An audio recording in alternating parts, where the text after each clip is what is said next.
Hello friends, இந்த படம் ஏற்கனவே நம்ம எம்விடி சேனலில் போட்டிருந்தோம். ஆனால் யூடியூப் சைட்லேருந்து இந்த படத்தை தூக்கிட்டாங்க. ஸோ இதை நம்ம TN38 இப்போ போட்டிருக்கேன்.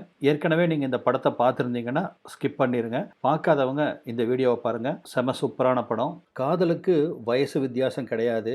எல்லாரும் அதை ஒத்துக்க தான் வேணும். ஒருவேளை அந்த காதல் நம்மளை விட வயசு அதிகமாக இருக்கிறவங்க மேலே வந்தால், அதுவும் ஒரு பெண் மேலே, அவங்களுக்கு கல்யாணமாகி குழந்தைகள்லாம் இருக்குன்னு வைங்க, அவங்க மேலே காதல் வந்தால் அந்த காதல் நிலைக்குமா? இந்த கேள்விக்கு அநேகம் பேருக்கு பதில் தெரியாது. இன்னைக்கு நம்ம பார்க்க போகிற படம் பேர் பிரீஃப் கிராசிங். 2001 வெளிவந்த பிரெஞ்சு மொழி படம். படத்தோட ஆரம்பத்திலே நம்ம ஹீரோ தாமஸை காமிக்கிறாங்க. பெட்டியும் கையுமா வேகமாக ஓடி வந்துட்டு இருக்கிறான். அந்த கப்பலை போர்டு பண்ணுறதுக்கு இன்னும் 5 நிமிஷம் தான் டைம் இருக்கு. அதனால தான் இப்படி அடிச்சு பிடிச்சி ஓடி வர்றான். ஒரு வழியாக கப்பலை அடையிறான். டிக்கெட் செக் பண்ணும்போது தான் இவன் டிக்கெட்டை பார்த்த அந்த டிக்கெட் செக்கர் அப்படியே அவனை ஏற இறங்க பார்க்குறாங்க. ஏன்னா இவன் பாரிஸ்ல இருந்து இங்கிலாந்துக்கு போகிறான். அப்படி நாடு விட்டு நாடு போகும்போது அந்த டிக்கெட்டை எவ்வளவு சேஃபாக வைக்கணும். ஆனால் நம்ம பயபுலையோட டிக்கெட் பார்த்தீங்கன்னா கிழிஞ்சு தொங்கிட்டு இருக்கு. அந்த டிக்கெட் செக்கரம்மா ஏதோ நல்ல மனசுக்காரி போல இருக்கு. போய் தொலை, நீ எல்லாம் இங்கிலாந்துக்கு பாரம்தான் அப்படின்னு அவனை உள்ளே போகிறதுக்கு அனுமதிக்கிறாங்க.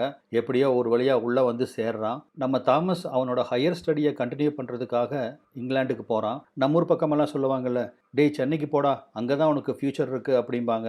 அந்த மாதிரி தான் ஃப்ரெஞ்சு நாட்டில் இங்கிலாந்துக்கு போ, லண்டனுக்கு போ, அங்கே தான் உனக்கு ஃப்யூச்சர் அப்படின்னு அவங்க வீட்டு பசங்க பொண்ணுகளை இங்கே சென்னைக்கு துரத்தி விடுற மாதிரி அங்கே இங்கிலாந்துக்கு துரத்தி விடுவாங்க. டிக்கெட் வாங்கிட்டு கப்பலுக்குள்ளே வந்துட்டானே ஒழிய இவனுக்குன்னு எந்த ரூமும் அலோகேட் ஆகலை. இவன் போகிற ஷிப்பு பார்த்தீங்கன்னா ஒரு லக்ஸூரியஸ் ஷிப்பு. இங்கே shopping mall, golf ground, swimming pool, 5 star மாதிரியான ரூம்ஸ்ன்னு சகல வசதிகளோடு இருக்கிற ஷிப்பு. இங்கே இவனுக்கு எக்கானாமி கிளாஸ் தான் கிடச்சிருக்கு. ட்ரெயின்லலாம் டிக்கெட் எடுத்ததுக்கு அப்புறமா நம்ம டிடிஆரை போய் பார்த்து அவர் எங்கே சீட் இருக்கோ அங்கே நம்மளை உட்கார வைப்பார் இல்லையா, அந்த மாதிரி தான் இந்த கப்பலில் இவன் அன்ரிசர்வ்டு சீட்டில் வந்திருக்கிறான். கொஞ்ச நேரம் பிரமிப்போட அந்த கப்பலுக்குள்ளேயே சுற்றிட்டு இருந்த தாமஸ் வயிறு பசிக்குதே அப்படின்னு கேன்டீன் பக்கம் வர்றான். ஏன்னா காலையில் கொஞ்சம் லேட்டாக எழுந்திரிச்சிட்டான், சாப்பிட்றதுக்கு டைம் இல்லை.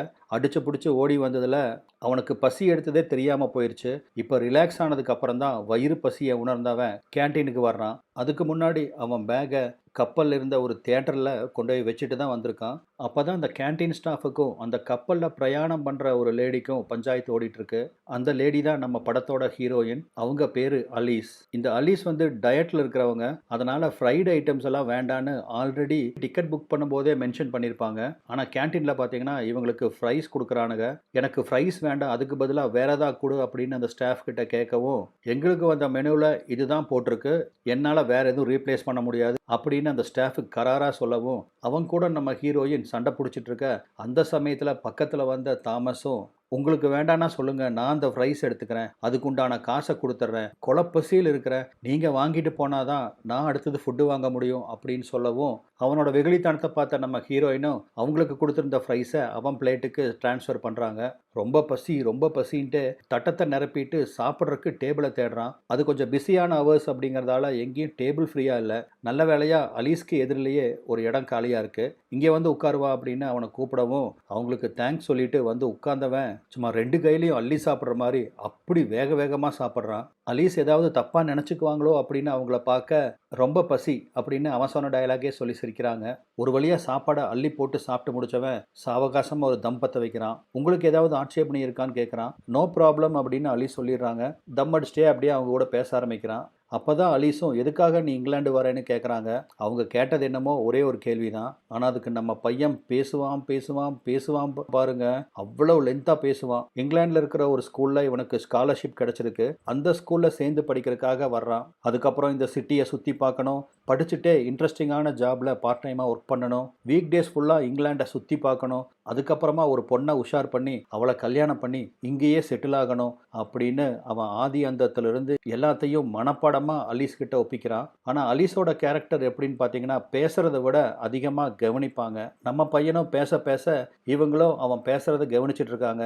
எப்போ வரைக்கும் சுற்றி இருக்கிற அத்தனை பேரும் சாப்பிட்டு முடிச்சுட்டு போய் கேன்டீனை க்ளீன் பண்ண வந்த ஆள் கொஞ்சம் எந்திரிச்சு போகிறீங்களா அப்படின்னு சொல்கிற வரைக்கும் பேசியிருக்கிறான். ஒரு வழியாக 2 பேரும் எந்திரிச்சு வெளியே வர, நான் இந்த கப்பலில் ஷாப்பிங் பண்ண போகிறேன் வரையா அப்படின்னு அவனையும் கூப்பிட, அவனுக்கும் பெருசாக வேலை வெட்டி இல்லை, சரி அப்படின்னு சம்மதிச்சு அவங்க கூட ஷாப்பிங் போகிறான். ஷாப்பிங்னா கப்பலுக்குள்ளேயே, அங்கே தான் பெரிய ஷாப்பிங் மாலே இருக்கே. அட்லீஸ்ட் ஏகப்பட்ட சரக்கு பாட்டிலாக வாங்கி தள்ளுறாங்க. இங்கிலாந்துக்கு போனால் அவங்களுக்கு தேவைப்படும் அப்படின்னு. ஆனால் நம்ம பையன் பார்த்தீங்கன்னா அவங்ககிட்ட இருக்கிற காசுக்கு ரொம்ப லிமிட்டடாக சிப்ஸ் ஐட்டம் மட்டும் வாங்கி வச்சுக்கிறான். வாங்கின பொருளையெல்லாம் அலீஸோட ரூமில் கொண்டு வந்து வச்சுட்டு 2 பேரும் ஈவினிங் காஃபி சாப்பிட்லாம் அப்படின்னு காஃபி ஷாப் வந்திருக்காங்க. அங்கே அலீஸ் அவங்களுக்கு ஒயின் ஆர்டர் பண்ணுறாங்க. காஃபி ஷாப்பில் ஒயினா அப்படின்னு கேட்காதீங்க. வெளிநாட்டிலலாம் காஃபி ஷாப்பில் எல்லாமே கிடைக்கும். ஆனால் நம்ம பையனுக்கு ஒரு சோடா தான் கிடைக்குது. அவனோட ஐடி வாங்கி பார்த்த அந்த ஸ்டாஃபு, உனக்கு 16 வயசு தான் ஆகுது, சோடாவே அதிகம் அப்படின்னு சாதாரண சோடாவை கொடுத்து அனுப்புகிறாரு. அப்போ தான் நம்மளுக்கு தெரியுது நம்ம பையனுக்கு 16 வயசு அப்படின்னு. இப்போ 2 பேரும் பேசுறதுக்கு ரொம்ப கம்ஃபர்ட் ஆயிட்டாங்க. அதனால் என்னென்ன டாப்பிக்கில் டிஸ்கஸ் பண்ண முடியுமோ எல்லா டாப்பிக்கும் டிஸ்கஸ் பண்ணுறாங்க. அப்படியே அவங்களோட டாபிக் அவங்க பர்சனல் லைஃபுக்கு வருது. நம்மளோட பர்சனல் லைஃப்பை பற்றி கேட்டால் இங்கிலாந்து போய் சேர்ற வரைக்கும் பேசுவான் அப்படின்ட்டு அலீஸ் அவனை பற்றி கேட்குறத அவாய்ட் பண்ணிடுறாங்க. அதுக்கு பதிலாக தன்னோட லைஃப்பை பற்றி பேசுகிறாங்க. அப்போ தான் அலீஸ்க்கு 40 வயசு ஆகுது அப்படிங்கிற விஷயம் தெரியுது. நம்ம ஆளுக்கு 16, அந்த அம்மாவுக்கு 40, கிட்டத்தட்ட 24 வருஷம் டிஃபரன்ஸு. அலீஸ்க்கு ஏற்கனவே கல்யாணமாகி இப்போ ஒரு குட்டி பாப்பா இருக்கு. அலீஸ் வேலை பார்க்குறது பாரிஸில், அவங்க கணவன் வேலை பார்க்குறது இங்கிலாண்டில். எக்காரணத்தை கொண்டும் 2 பேரும் ஒன்றா ஒரு இடத்துல இருக்க முடியாது. ஏன்னா அவங்க பார்க்குற வேலையோட டிசைன் அப்படி. அதனாலேயே அலீஸ்க்கும் அவங்க கணவனுக்கும் பார்த்தீங்கன்னா ஒரு பெரிய டிஃப்ரென்ஸ் விழுந்திருக்கு. 2 பேரும் சரிவர பேசிக்கிறதும் கூட கிடையாது. ரெண்டாவது, எப்போ பார்த்தாலும் இவங்க பிரிஞ்சு இருக்கிறதால அவங்க அந்த கணவன் மனைவிக்குள்ளே நடக்கிற அந்த இன்டிமேட்டை ரொம்ப மிஸ் பண்ணுறாங்க. 1.5 வருஷம் கழிச்சு இப்போ தான் எனக்கு லீவு கிடச்சிருக்கு. அதுவும் 3 வீக்ஸ் தான். இந்த 3 வீக்ஸில் என் வீட்டுக்காரருக்கு லீவு கிடைக்குமோ கிடைக்காதோ அப்படின்னு அவங்க கவலைப்பட்டுட்டு இருக்கிறாங்க. இந்த பிரிவால் கணவன் மனைவிக்குள்ளே இருக்கிற ஒரு கெமிஸ்ட்ரி அல்லது ஒரு ஸ்பார்க் அவங்க லைஃப்பில் மிஸ் ஆகுது. அந்த ஸ்பார்க்கை ரொம்ப மிஸ் பண்ணுறேன் அப்படின்னு தாமஸ் கிட்ட சொல்லி கவலைப்படுறாங்க. இத்தனை உண்மையும் சரக்கு உள்ளே போனதுக்கு அப்புறம் தான் வெளிவருது. நம்ம நாட்டில் மட்டும் இல்லை, உலகத்தில் பல பேருக்கு சரக்கு உள்ளே போனாதான் உண்மையே வெளிவரும். அவங்க பேச பேச அவங்க பேசுகிற ஸ்டைலு, பேசும்போது ஒரு கையால் முன்னாடி வந்து விழுகிற முடிய காது மடல் அப்படியே நகர்த்தி விடுறது, ஸ்டைலாக உதட்ட சுழிச்சு பேசுறது அப்படின்னு அவங்களோட ஒவ்வொரு அசைவையும் தாமஸ் ரொம்ப ரசிக்கிறான். அவன் மனசில் என்ன பொண்ணுடா சாமி, இதை அனுபவிக்கிறதுக்கு அவனுக்கு புருஷனுக்கு கொடுத்து வைக்கல பாரு, எனக்கு மட்டும் கிடைச்சிருந்தா தினம் தினம் தட்டி வீசுவேன் அப்படின்னு அவங்க பேச பேச இவனோட மனசு வேற என்னென்னமோ திங்க் பண்ண ஆரம்பிக்குது. அப்புறம் என்ன நடக்கும்னு நான் சொல்லி உங்களுக்கு தெரிய வேண்டியதில்லை. தாமஸுக்கு அலீஸ் மேலே லவ் ஸ்டார்ட் ஆயிடுச்சு. அலீஸ் வேற அவங்களுக்கும் தன் கணவனுக்கும் நடுவில் இருக்கிற அந்த டிஃப்ரென்ஸை பற்றி சொல்லவும் கண்டிப்பாக இவங்க தட்டுனா உளுந்துருவாங்க அப்படின்னு தாமஸுக்கு புரியுது. அதனால் இன்னைக்கு எப்படியும் நைட்டுக்கு டொக்கு போடுறதுக்கு ஒரு ஆள் கிடைச்சாச்சு, தூக்கிட்டு போய் பிளாஸ்ட் பண்ணிட வேண்டியதான் அப்படின்னு ஐடியா பண்ணவன் மெதுவாக அவங்களுக்கு தெரியாத மாதிரி பக்கத்தில் வந்து உட்கார்றான். பேசிகிட்டு இருக்கவே அவன் கையை அவங்க கை மேலே வைக்கிறான். ஃபஸ்ட்டு அலீஸை ஒன்றும் சொல்லலை. அதுக்கப்புறம் இவன் கை கொஞ்சம் கொஞ்சமாக மேலே போகவும் அவன் கையை தட்டி விடுறாங்க. ஆனால் அவங்க கோவப்பட்ட மாதிரி தெரியல. அடுத்தது என்ன பண்ணலாம் அப்படின்னு யோசித்தவன் ஒரு டான்ஸ் ஆடலாம் அப்படின்னு அலீஸை கூப்பிடுறான். ஆனால் அலீஸ் மறுத்துடுறாங்க. இவன் பக்கத்தில் வந்து உட்கார வரவும் அவங்க எந்திரிச்சு அந்த பக்கம் போயிடுறாங்க. இப்படி இவனோட ஒவ்வொரு ஆக்ஷனுக்கும் அலீஸுக்கிட்ட இருந்து மொக்க வாங்கிட்டு இருக்கான். இதனால் கடுப்பான தாமஸ், இது ஒரு மரவட்டை, இதுக்கு டைம் வேஸ்ட் பண்ணுறதை விட வேற ஏதாவது போய் தேடலாம் அப்படின்னு கோபத்தில் போயிடுறான். அவன் போனதுக்கப்புறம் அலீஸு அவனை தேடி பார்க்குறாங்க. அவன் எங்கேயுமே கண்ணில் தட்டுப்படலை. டான்ஸ் தான் ஆட கூப்பிட்டான், அதுக்கு நம்ம கொஞ்சம் ஓவராக ரியாக்ட் பண்ணிட்டோமோ அப்படின்னு யோசிக்க ஆரம்பிக்கிறாங்க. அவனை தேடி பார்த்து கிடைக்காததால் ரூமுக்கு வந்துடுறாங்க. ரூமுக்கு வந்தவங்க ஜன்னல் வழியாக பார்க்கும்போது தான் கப்பலோட ஓரத்தில் கடலில் குதிக்கிற மாதிரி நின்றுட்டு இருக்கிறான். அடுத்த நிமிஷம் யோசிக்காமல் அலீஸ் அவங்க ரூம்ல இருந்து ஓடி வந்துடுறாங்க. அலீஸ் பக்கத்தில் வரவும் அவங்கள பார்த்த உடனேயே நான் கொஞ்சம் ஓவராக போயிட்டேன், சாரிங்க அப்படின்னு சாரி கேட்குறான். சேச்சே, நம்மளுக்குள்ள எதுக்கு சாரி அப்படின்னு ரொம்ப பெருந்தன்மையாக அலீஸ் சொல்லிடுறாங்க. இல்லைங்க, நான் பண்ணின தப்பு, நீங்கள் என்னை மன்னிச்சே ஆகணும் அப்படின்னு அவங்க கையை பிடிக்க வர அவனோட இன்டென்ஷன் என்ன அப்படிங்கிறது அலீஸ்க்கு நல்லா புரியுது. கையை இங்கே பிடிக்கலாமா இல்லை என்னோட ரூமுக்கு போய் பிடிக்கலாமா அப்படின்னு அவன் கேட்கவும் இதை கொஞ்சமும் நம்ம பையன் எதிர்பார்க்கவே இல்லை. அவன் மனசுக்குள்ள ஒரு பெரிய அலை வந்து அடிக்குது. அப்படி ஒரு சந்தோஷம் அவன் முகத்தில். ரூமுக்கே போயிடலாங்க அப்படின்னு அவங்கள ரூமுக்கு வேகமாக கூட்டிகிட்டு வரான். போ, நீ உள்ளே போ அப்படின்னு ஃபஸ்ட்டு அவனை உள்ளே அனுப்பிச்சிட்டு பின்னாடி இவங்க வர்றாங்க. ரூம்குள்ளே போகவும் அவனை பெட்டில் உட்கார சொல்கிறாங்க. இப்போ சொல்லு உன்னோட செக்ஸ் அனுபவமெல்லாம் அப்படின்னு அலீஸ் கேட்கவும் இப்படியெல்லாம் கூட இவங்க பேசுவாங்களா அப்படின்னு அவனுக்கு ஆச்சரியம். அலீஸை பார்த்தா ரொம்ப ஸ்ட்ரிக்டாக, ப்ரைவேட்டாக, ஸ்ட்ரெயிட் ஃபார்வர்ட் பர்சன் மாதிரி தெரியும். ஆனால் அவங்க இப்படி பேசுகிறது அவனுக்கு ரொம்ப ஆச்சரியமாக இருக்குது. 2 மாதம் முன்னாடி வரைக்கும் எனக்கு கேர்ள் ஃப்ரெண்ட் இருந்துச்சு, இங்கே ஸ்காலர்ஷிப் எனக்கு கிடச்சி நான் இங்கிலாந்து போகிறேன்னு தெரிஞ்ச உடனே என்னை பிரேக்கப் பண்ணிட்டா. அதுக்கப்புறம் கிணத்துல தண்ணி சேர்ந்துருக்கு எனக்கு ஆள் இல்லை, இங்கிலாந்து வர்ற பிஸியில் இருந்துட்டேன் அப்படின்னு சொல்கிறான். அலீஸ் தான் ஏற்கனவே சொல்லிட்டாங்க, 1.5 வருஷத்துக்கு முன்னாடி தான் அவங்க வாழ்க்கையில் சம்பவம் நடந்துச்சு. இந்த 1.5 வருஷமாக அவங்க காஞ்சு போய் தான் கிடக்குறாங்க. இப்படி இவங்க டிஸ்கஷன் கண்டினியூ ஆக அப்புறம் என்ன யோசிக்கிறேன் கல்ட்டு அப்படின்னு அலீஸ் சொல்லவும் அப்புறம் என்ன அலீஸ் ஆண்டி வாழைப்பழத்தை உரிக்க குடிக்க ஆரம்பிக்கிறாங்க. இப்படி 2 பேரும் பழமும், ஐஸுமா பின்னி பிணைஞ்சிருக்காங்க. படத்துல இந்த சீன்லாம் அப்படியே அப்பட்டமா எல்லாத்தையும் காமிச்சிருப்பாங்க. ஒரு வழியா மேட்டர்லாம் முடிச்சுட்டு தூங்குறாங்க. ஆனா அலீஸ்க்கு பத்தல அது. காலையில விடியுது. அவன எந்திரிக்க விடாம திருப்பியும் அடுத்த ரவுண்டுக்கு அவங்க கூட வெறித்தனமா மேட்டர் பண்ண ஆரம்பிக்கிறாங்க. ஒரு கட்டத்துல அவன் திணறியே போயிடுறான். "போதும் ஆண்டி என்னை விடுங்க" அப்படின்னு அவன் தள்ளி விடுற வரைக்கும் இவனை பயங்கரமா புழிஞ்சு எடுக்கிறாங்க. சொல்லப்போனா நைட்டில் இருந்து அலீஸ் தான் இவனை ரொம்ப அதிகமா யூஸ் பண்ணியிருப்பாங்க. அதுக்கப்புறமா அதுவும் பத்தாதுன்னு பாத்ரூம்குள்ளேயும் 2 பேரும் ஒண்ணா குளிக்கிற பேரு வழின்னு போய் பயங்கர அழிச்சாட்டியம் பண்ணுவாங்க. இதெல்லாமே அப்படியே ஓப்பனா காமிச்சிருப்பானுங்க. அடுத்தது 2 பேரும் டின்னர் சாப்பிட வராங்க. அப்பதான் அனௌன்ஸ்மெண்ட் வருது. இன்னும் 40 நிமிஷத்துல இங்கிலாண்டை அடைஞ்சிருவோம். ஸோ பயணிகள்லாம் அவங்க உடைமைகளோட தயாரா இருங்க அப்படின்னு ஒரு அனௌன்ஸ்மெண்ட் வருது.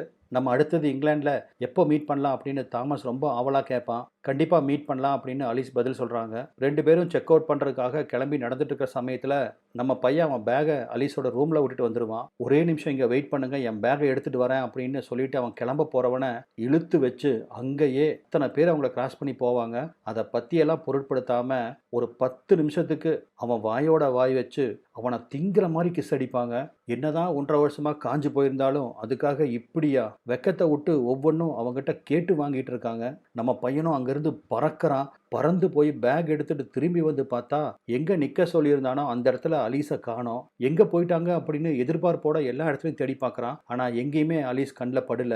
"என்னாச்சு? இங்க தானே நிக்க சொன்னோம். இங்கிலாந்துல வேற மீட் பண்ணலான்னு சொல்லியிருந்தாங்க. அவசரத்துல அவங்க ஃபோன் நம்பரும் வாங்காம விட்டுட்டேன். இப்ப எப்படி அவங்கள கான்டாக்ட் பண்றது அப்படின்னு புரியாம அவங்கள எல்லா இடத்துலையும் தேடுன்னு தேடி தவிக்கிறான். கொஞ்ச நேரம் இந்த உலகத்துல அவனுக்கு என்னென்ன சுகங்கள் இருக்கோ அத்தனையும் காட்டிட்டு இப்போ சொல்லாம கொள்ளாம அந்த அலீஸ் அவன் கண்ணுல இருந்து மறைஞ்சு போயிடுறாங்க. இவ்வளவுதானா அப்படின்னு செக்இன் கவுண்டருக்கு ஓடி வர்றான். அந்த சமயத்துல முதல் ஆளா அலீஸ் செக் அவுட் பண்ணிட்டு இருக்காங்க. இங்கிருந்து கத்தி கூப்பிடுறான். கண்டிப்பா இவன் குரல் அவங்களுக்கு கேட்டிருக்கும். ஆனா கேட்காத மாதிரியே அலீஸ் திரும்பி கூட பார்க்காம வெடுன்னு அந்த கப்பலை விட்டு வெளியே போயிடுறாங்க. தாமஸ் அப்படியே சோர்ந்து போய் புஷ்ன்னு நின்னுறான். "என்னடா இது, ஒண்ணுமே புரியலையே. விடிய எங்கூட காதல் கதை பேசுனாங்க. இப்படி திடீர்னு என்னை கழட்டி விட்டுட்டு போயிட்டாங்களே" அப்படின்னு அங்க நடந்த நிகழ்ச்சியை நம்ப முடியாம ஏத்துக்க முடியாம தவிப்போட கால்கள் 2 பின்ன அப்படியே சோர்ந்து போய் நடந்து வரான். இந்த கப்பல்ல இருந்து ஸ்டேஷன் வரைக்கும் கூட்டிட்டு போறதுக்கு ஒரு பஸ் இருக்கும். இவன் அப்செட் ஆகி அங்கேயே நின்றுட்டு இருந்ததால அந்த பஸ்ஸும் இப்ப கிளம்பி போக ஆரம்பிக்குது. அடிச்சு புடிச்சு அந்த பஸ்ஸை பிடிக்கிறதுக்கு ஓடி வர்றான். ஆனா அந்த பஸ் அங்கிருந்து கிளம்பிருச்சு. ஆனாலும் அந்த பஸ்ஸை துரத்திட்டே ஓடுறான். ஒரு வழியா ஸ்டேஷனுக்கும் வந்துடுறான். அப்பதான் அலீஸோட பொண்ணு மம்மி அப்படின்னு ஓடி வருது. தன்னோட குழந்தைய வாரி அணைச்சுக்கிறாங்க.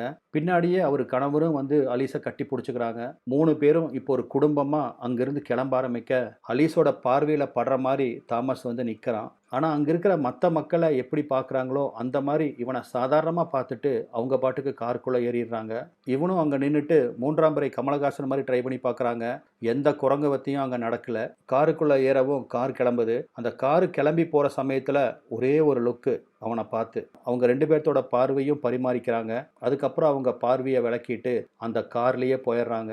அந்த பார்வைக்கு என்ன அர்த்தம்னா, "இதோ பாரு தாமஸ், நம்ம 2 பேரும் மீட் பண்ணோமா, நல்லா குஜாலா இருந்தோமா, அதோட விட்டுறணும். எந்த கமிட்மெண்ட்டுக்கும் நான் தயாரா இல்லை. நம்மளுக்குள்ள நடந்த இந்த உறவை அந்த கப்பல்லையே கடல்லையே விட்டுட்டு நம்ம வந்த வேலையை பார்த்துட்டு போயிட்டே இருக்கணும்" அப்படிங்கிற மெசேஜோட அவங்க கிளம்பி போறாங்க. இந்த உண்மை தாமஸுக்கு புரிய இப்படி ஏச்சு புட்டாளே அப்படின்னு ரொம்ப வருத்தத்தோட வந்த வேலையை பார்க்கறக்கு அவன் ஒரு பக்கம் கிளம்புறான். இதோட இந்த படமும் முடியுது. நான் ஆரம்பத்தில் சொன்ன மாதிரி இந்த மாதிரி சம்பவங்கள் நிறையா பேர்த்துக்கு ஏற்பட்டிருக்கும். அதையெல்லாம் கடந்து தான் வந்திருப்பீங்க.